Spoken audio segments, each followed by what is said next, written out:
Trudno nie zgodzić się ze stwierdzeniem, że trafność w rekrutacjach menedżerskich jest jednym z głównych czynników powodzenia każdej organizacji.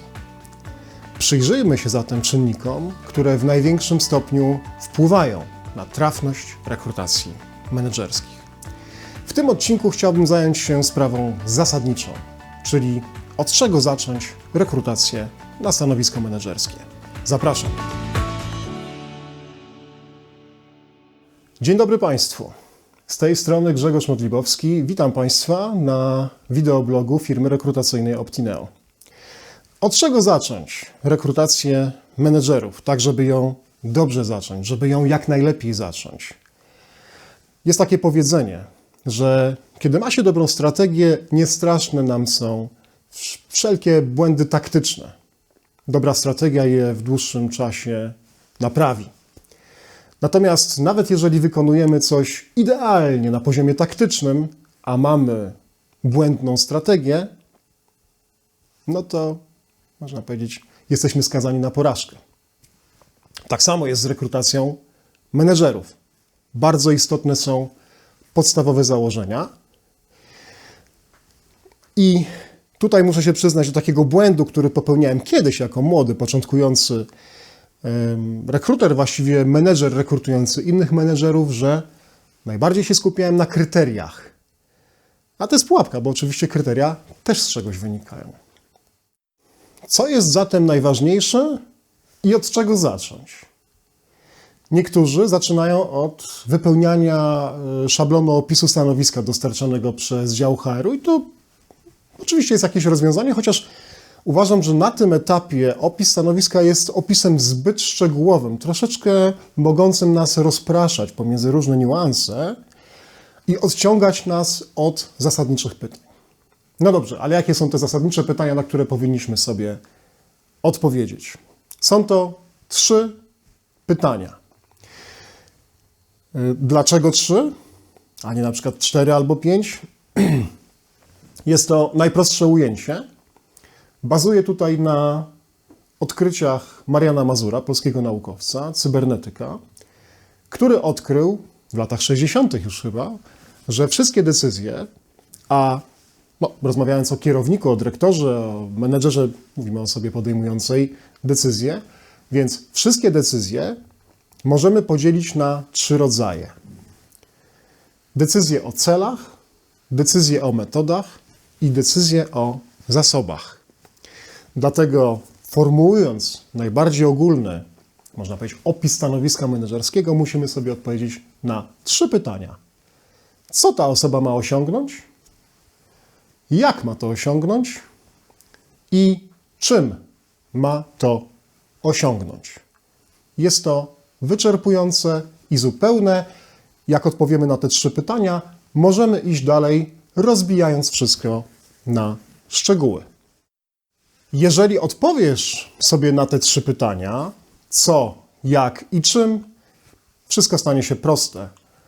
Zapewniam Cię, że proste stanie się wypełnienie nawet najbardziej skomplikowanego wzorca opisu stanowiska, jak również zyskasz od razu 3 niezwykle przydatne narzędzia.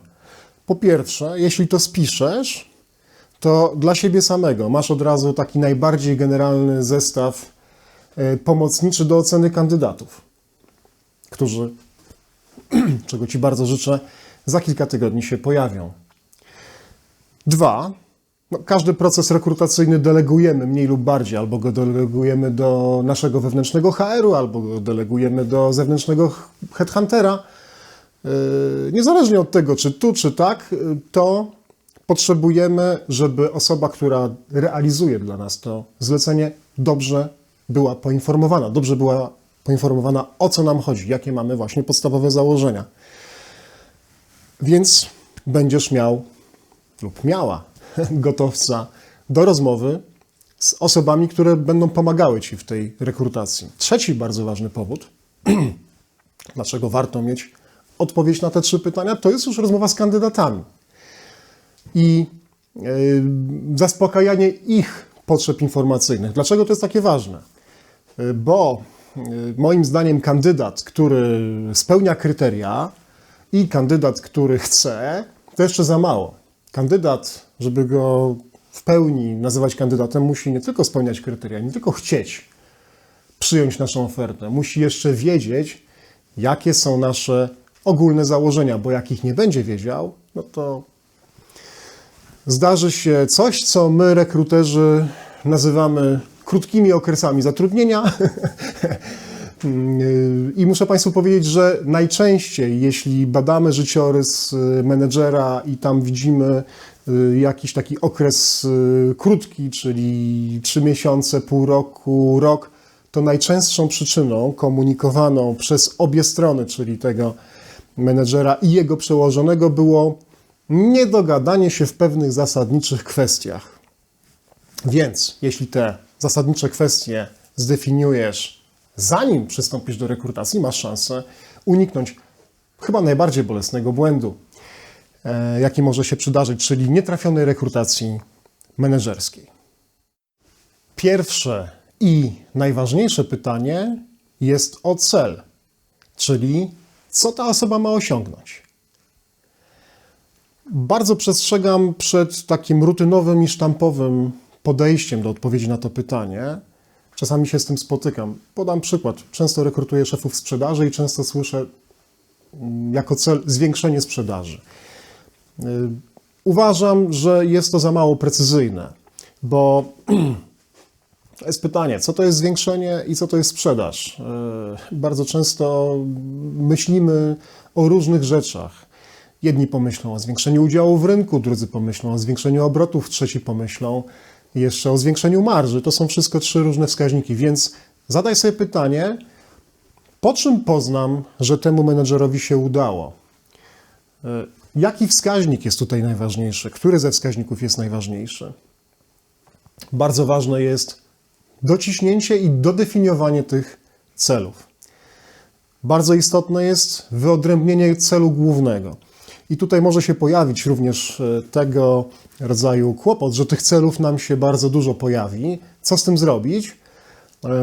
Moim zdaniem trzeba to usystematyzować, a do tego bardzo dobrze nadaje się pewien model, który zaproponowali Kaplan i Norton, gdy przedstawiali swoją koncepcję zrównoważonej karty wyników. Oni dzielą wszystkie cele na rynkowe, właściciela, organizacyjne i rozwojowe.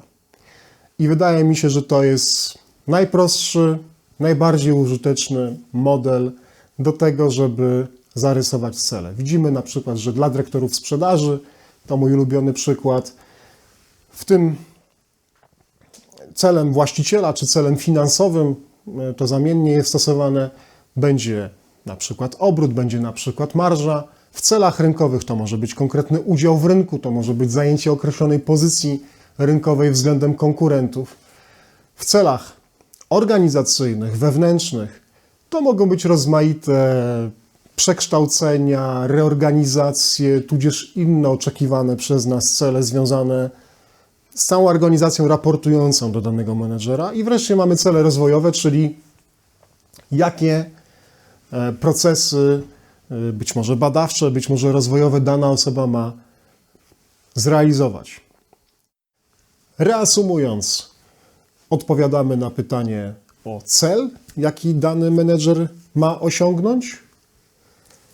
Systematyzujemy to, najlepiej kiedy wskazujemy cel główny, a najlepsze pytanie pomocnicze do tego to jest, po czym poznamy, że się udało.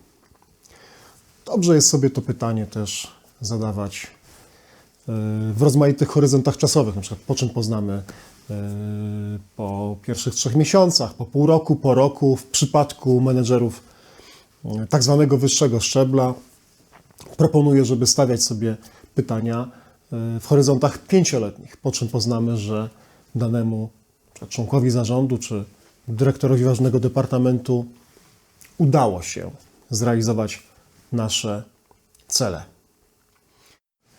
Kiedy już udało się sprecyzować jasno oczekiwania co do celów dla nowo rekrutowanego menedżera, czas przejść do drugiego ważnego pytania, pytania jak. pytania o metody.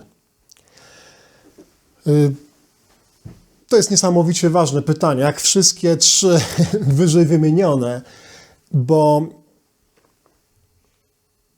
tym najczęściej różnią się stanowiska podobnie brzmiące. I częstą pułapką jest to, że my interpretujemy, nadinterpretowujemy nazwę pewnego stanowiska, domyślając się, jaki za tym idzie zakres na przykład decyzyjności, a finalnie okazuje się, że on jest zupełnie inny. No bo nazwa stanowiska to jest tylko opakowanie. I to jest bardzo duża pułapka dla jednej i drugiej strony, że właśnie pewne skróty myślowe mogą stanowić obszar pewnych niedopowiedzeń, nieporozumień. Dlatego, co tu jest niezwykle istotne, ja to opiszę na takim przykładzie. Rekrutujemy dyrektora sprzedaży, jak zwykle ulubiony przykład, i są dwie firmy dokładnie w tej samej branży, przy takich samych obrotach, przy takich samych celach finansowych, przy podobnej wielkości strukturach. W jednej firmie menedżer sprzedaży ma już zdefiniowaną przez centralę segmentację, ma zdefiniowane procedury, ma zdefiniowaną strukturę organizacyjną z opisami stanowisk, ona jest taka sama, ma system ocen gotowy, ma system CRM, ma rozmaite programy rozwojowe, w ogóle scentralizowane, a w drugiej firmie jest dowolność. Po prostu, drogi menedżerze, masz cel i możesz go zrealizować w zasadzie jak chcesz. Jeśli sam pomysł, sama koncepcja będzie się składać, to wszystko jest możliwe. Więc, jak widzimy, ma to ogromny wpływ dla całego dalszego procesu rekrutacyjnego. Takie przesądzenie o tym, co już jest w zakresie metod zadecydowane, jakie są standardy, które przychodzą i po prostu trzeba się do nich dostosować, i jaki jest obszar decyzji, jaki jest obszar tych metod, co do których decyzję może podjąć ten rekrutowany przez nas menedżer. Zachęcam do zadawania tego pytania o metody, obie strony w ogóle w całym procesie rekrutacji, bo tu właśnie najczęściej moim zdaniem dochodzi do dużych nieporozumień. Czasami nam się na przykład wydaje, że jeśli nazwa stanowiska brzmi tak, to na pewno się pod tym coś kryje. Zawsze trzeba to sprawdzić, do czego gorąco namawiam. Gdy już odpowiedziałaś bądź odpowiedziałeś sobie na pytanie, co ma osiągnąć Twój nowy menedżer oraz jak ma to osiągnąć, warto odpowiedzieć na trzecie z tej trójcy ważnych pytań. Trzecie, nie mniej ważne, choć na końcu, pytanie czym? Pytanie o zasoby. Czym to osiągnąć? W przypadku zasobów ludzkich bardziej elegancko będzie pytać kim, a nie czym. Więc od razu nam się tutaj wytworzył pewien podział. W zakresie tego trzeciego pytania możemy sobie to podzielić na zasoby ludzkie, czyli właśnie kim, jakimi zasobami ludzkimi w organizacji kieruje ta osoba, może kierować, na jakie ma wpływ, oraz czym. I tutaj najczęściej ważne będzie zaplecze technologiczne. Czy to hardware, czy to park maszynowy. Mówię tutaj na przykład o dyrektorach IT, mówię tu o dyrektorach produkcji. W tym punkcie istotne znaczenie będą miały właśnie kwestie technologiczne. Jakimi technologiami dysponuje organizacja? Innym podziałem ułatwiającym zmierzenie się z tym pytaniem o zasoby, może być podział na zasoby zewnętrzne i wewnętrzne. Wewnętrzne to będą nasi własni pracownicy, nasze własne wszystkie zasoby, które posiadamy w ramach danej organizacji, które są w dyspozycji danego menedżera. Ale w niektórych przypadkach ważniejsze nawet będą zasoby zewnętrzne. Na przykład dyrektorzy sprzedaży często dysponują dużymi sieciami partnerów, dużymi sieciami dystrybutorów. W zasadzie to są główne zasoby, które są tutaj mocą oddziaływania na rynek. Także możemy to dzielić sobie na zasoby ludzkie i nieludzkie, pozostałe, dla pewnego ułatwienia. I to, co ja polecam, jakie zasoby wewnątrz organizacji, na które ma wpływ dany kierownik czy dyrektor, i jakie zasoby zewnętrzne.